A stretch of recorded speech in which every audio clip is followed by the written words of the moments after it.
Good morning, Chief. How you doing? I'm fine. Well, good. Hey, Everybody's fine. hey, I need you to tell us something. Everyone has been asking here recently about our gardens and about the job that you're doing, and there's a secret to it. Nobody knows the secret. And I wanted you to tell us a little of the oral history that was passed down to you about how to raise a garden like this. Okay.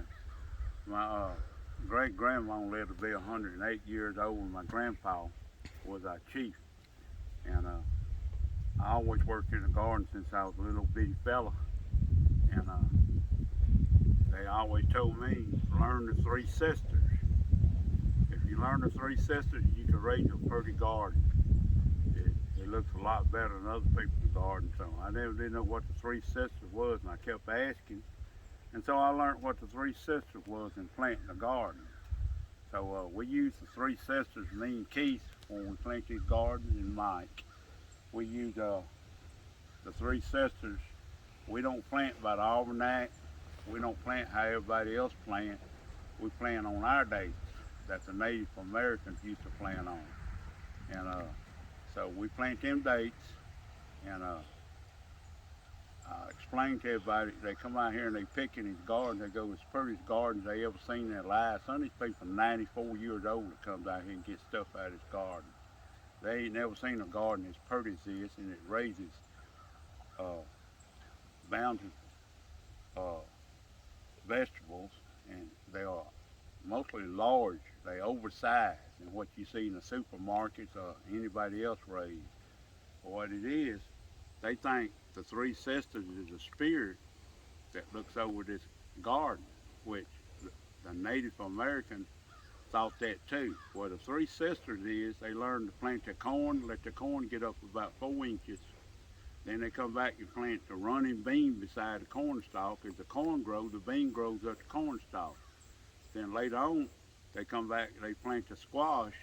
It grows real quick. It's got big leaves and it overshadows the grass, and they don't have grass in the garden. That's what you call the three sisters. And once you've been taught to plant by the three sisters, you can raise a garden like this. These is collard greens and mustard greens, and that's celery over there. You can plant anything, and I do believe we find arrowheads out here all the time, artifacts in these gardens. When we plow these gardens, every year we find something out here, especially when we pull turnips. That long tap root, it wraps around some of the artifacts. When we pull a turnip up, it pulls up artifacts, arrowheads, and stuff like that. So right here where we are at, we find so much stuff from our ancestors.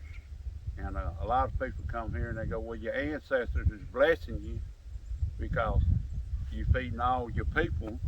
And that's how we end up with a beautiful garden every year. I've been doing this since I was little. My grandfather died. I've been planting gardens on my own since I was 16 years old. How old are you now? I plant them every year. And this garden, so far this year, has fed about 1,212 people has picked out his garden. And a lot of people come here to pick when I'm not here, when I'm working. Charlotte don't get a picture of them, I don't get a picture of them, and we don't know exactly what we know. It's been that many people picked out his garden this year. And they come every day. Like, take for instance, yesterday I was so busy, we probably had 40 people come pick out his garden yesterday. We didn't get no pictures. We didn't get to talk to them. They call me, I tell them where to pick. And we got rules in these gardens. You go by the rules. Once you start on a road, you pick on a road. You don't skip all around and pick all over these gardens. You start on a road, and wherever you finish up, the next person come in, they start where they finish up, and they'll pick on the road. I got all kind of rules in this garden. But we've been giving away free stuff. The tribe has gave away free stuff for years and years. My grandpa used to do the same thing. My grandma used to do the same thing. Then I was taught, and I do the same thing. Now, don't get me wrong, I don't do it all by myself. I got two more people to help me, Mike, Card, and Keith. And they work hard at this to get this up, which they get everything that comes up first, they get all they want, and they fill their freezers up. And then we start giving it to our Butte tribe members. They get all they want, and then we start giving it away to anybody that wants it. They come from Texas, Mississippi, Arkansas, and places like that. And they come down here, pick them 10 or 12 bushels of mustard greens, turnips, and stuff like that. And so old people, they put all this stuff up. And if you're real old and you live around here, you're in the tribe, we pick for them and we carry it to them.